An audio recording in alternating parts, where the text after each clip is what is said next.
I'm going to show my Sniplet Maker coding environment here. This is a GPT under ChatGPT. Under Claude, it works as well as a project. It just has custom files that are included that it knows about. So you can see I'm in that environment, and I'm just going to start using it, and I'll explain a little bit later what you're actually seeing. I would like you to create a resizable dialog box that has a few buttons in it. Each of the buttons should have rounded corners and a modern font and just generally look nice. And I would like for the first button, when you click it, it's going to look for all the SVG elements on the page and do an animation that lasts about 3 seconds. It should pulse them bigger and smaller a few times, and it should change the path elements within the SVG to have a rich saturated color, which would be a different color for each SVG. And I would like it to apply a glow to those path elements. Actually, that would be a blur, not a Gaussian blur.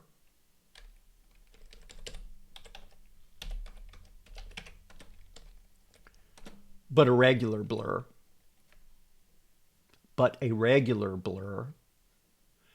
And I want it to look kind of like a neon sign.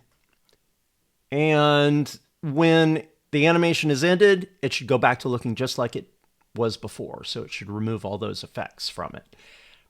The other two buttons should have do similar effects to the page. So let's have the second one.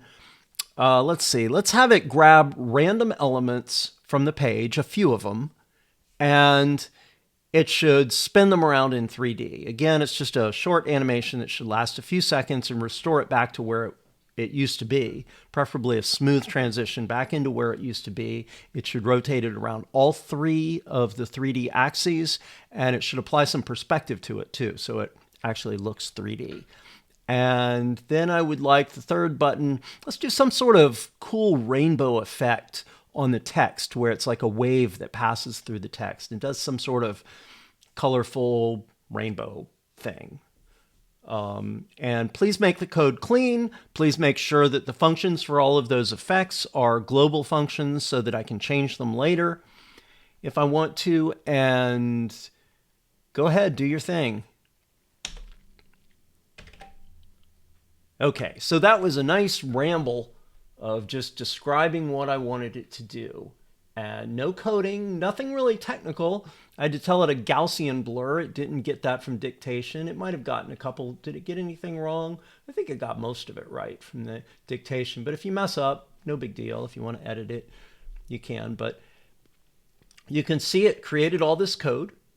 And one of the things that it did was it used some of my functions. I've told it about this apply CSS function. If you know JavaScript, you might say, where's that come from? There's also make element function. That's a handy way of making DOM elements that just cleans things up. And then I have this box, which is a resizable box that it's going to create. So let's see if it works. Now, how do you do this? Do you paste this? No. You actually use what's called a bookmarklet, which I call Sniplet. This is actually uses this Sniplets thing. It's from my website. And I put it here. I just leave it there normally. I don't have to drag it in, but I just wanted to show you really simple. Drag that in, and it's going to run this JavaScript. And what that does, it puts these things up here, and on every code box, it puts these. Now I can just say make Sniplet, and I can give it a name. Here I'm going to call it, what do we want to call it? Cool Effects. And I'm going to drag it up here to my bookmarks toolbar. Get rid of that. And now you see it, this is saying if I uncheck that, it won't use that code. If I need to actually edit the code, I can do this. And, you know, there I'm just editing the comment. But I don't think I need to edit anything. And let's run it. Cool effects. And there we go. We've got 3 buttons. Are they rounded corners? I guess a little bit. Pulse and glow SVGs, spin random elements, and rainbow wave text. Notice this is a resizable dialog box. That's kind of built into the environment. And let's see what happens. Okay, there we go. They pulsed and glowed a little bit. Not exactly what I wanted, but does it go back to what they were? Yep, it does. So that was not quite the effect I wanted, but it was a good start. Spin random elements, that's what I wanted exactly. Let's hope it flips back to what it was. Yeah, there we go. Cool. And rainbow wave text. Let's see what that looks like. Whoa. That's a little weird. I don't know why that looks like that, but a little weird. But that was a good start. Let's try to edit it. Okay, I would like the thing that pulses the SVGs to do a little bit better job of pulsing them bigger and smaller and getting the colors right with just a subtle glow. Don't make it such a big glow. And just make it work a little nicer and then finish up by restoring it back to what it was. So I'm going to just fix that one. I could also fix the rainbow wave, but notice this is just recreating an existing function. Notice it's just going to, even though that function's declared up here, when I run it again, it's just going to overwrite that function. And notice I can turn things on and off here if I want, but I don't think I need to. Does it, let's see if it works. So I'll again say make this cool effects and run it. And let's see if the pulse and glow works better. Yes, I like that a little better. Well, maybe a little. It's not perfect. But, you know, I can keep iterating on it as long as I want, and all the other stuff still works. And one of the cool things, notice that, yeah, we'll have to fix that rainbow wave. Does some weird stuff over here. And did it leave something out of whack there? I don't know. It's not perfect, but you can learn from the code. You can edit it, of course, and you can just keep working on it and getting it to do exactly what you want. It's real handy. It runs right in the site. And what do you know? If I go to another site, works there too, which I think is pretty cool. It'll work on basically any old site. Spin random elements. Let's go to DeviantArt and try it here. Do we have any SVGs on the site? Yes, they went all glowy. And even the ones on my little dialog box. So this is really handy. And obviously this is just for fun here, but you get the idea of what it is. You can just talk to it in English, and the technical stuff you have to learn to do this is a whole lot less than really learning to write the code. Eventually you'll kind of learn what's going on here, but you don't have to be able to write all that or know the best way to necessarily do some of these things. It'll do it, and you can kind of learn from it. But mostly you're just going to be working this way, just talking to it and making it do what you need instead of having to carefully write the code, because writing the code for that probably would have taken a lot longer. Now, I've made hundreds of these sniplets, and I want to show a few of them just to give you an idea of some of the more sophisticated or at least useful ones. Some of them are really simple, some are much more sophisticated. Let's just go to another site, Amazon here, and I'm going to show Aardvark. This is something I actually did this originally a long time ago, 2005, and it was a hit. It was a Firefox extension, but I redid it using ChatGPT, and it was really quick to make it again. You could see as I move the mouse over the page, it shows what element I'm hovering over, and now I'm hitting W for wider, WW, then N for narrower, and that's just getting the parent element. It's going outwards or inwards to come back to that. And then I can do things like, for instance, R for remove, or I can go U for undo. Let's grab this whole box here. Well, let's get that whole thing, and then hit I for isolate. See what happens. So it just shows those. And then I can, again, hit U for undo. I'm going to get rid of this box up here. Let's see what happens if I remove that. I'm going to remove that. just make the page look like I want. It's handy for both making a page look nice for printing or for things like here I can say V to view the source code. There's my little resizable box again that I reuse a lot. And that's the source for that element. I can even do, this is a really handy thing I'll show here. I want that div right there and I want to hit S. And that gives me a selector string, which can be used with query element within JavaScript.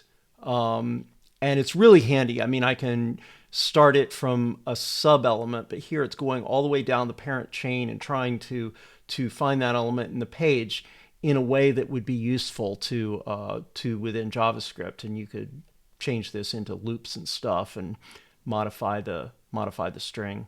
I'll probably do a demo someday of all the power you can get with that. But anyways, that's Aardvark. There's more you can do with it, but it's just a handy tool for manipulating web pages for both just people who like to print things and for web developers. And then just hit escape to make it go away. Let's do my here I'm going to do my loopy thing, and it works in YouTube or just any site where you've got a video. So I'm going to click on loopy and hit L, and you see it drew this little box down here. I can hit S to toggle its show or hide, and it will loop on that little section. I also do wider and narrower. Here's wider. It'll make the section that loops on narrower, or wider or narrower. Here it's narrower.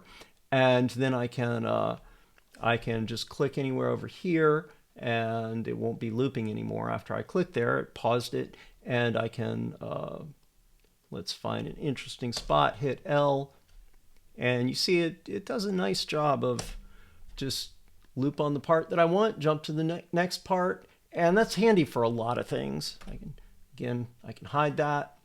And so that's loopy. It also does, I can even do, let's see, let's show that again. And let's jump right here. I'm going to pause it. I have a few keys that I can do frame at a time. Here I'll go forward, backward. Kind of cool. You know, just for people who like to watch videos and have the need to do that kind of stuff. Just a handy little trick, and it's just a little bit of JavaScript in there. We have let's see, another one that's kind of cool, curve drawer. This allows me to draw on a page. You'll see this in some of my videos. I can change the color just by a lot of these. You notice I use a keystroke to change to do little commands, very similar to Aardvark. I can hit U for undo. And these were just, again, was just really easy to put together. This makes an SVG element. You notice it smooths it after I draw it. Like it might be a little rougher, and as soon as I let go, boop, it makes it smooth. It's got a nice shadow, just to make a nice little handy thing. And notice the little pencil tool, it changes color with the color of the that I'm going to be drawing. And let's hit escape to get out of that. And I'm going to show you, let's do the pencil test.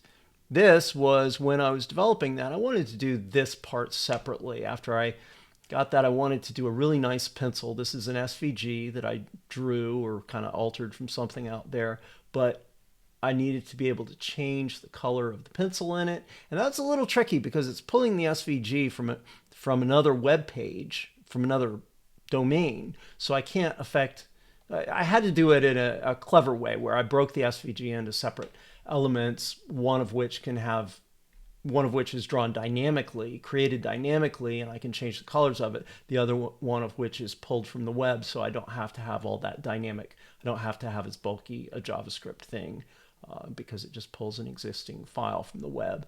But this was a handy little tool to just be able to test it, to see the transparency. Notice that I did a little thing with the transparency there on the SVG, and I wanted to see that that worked right and that it would look right over different things.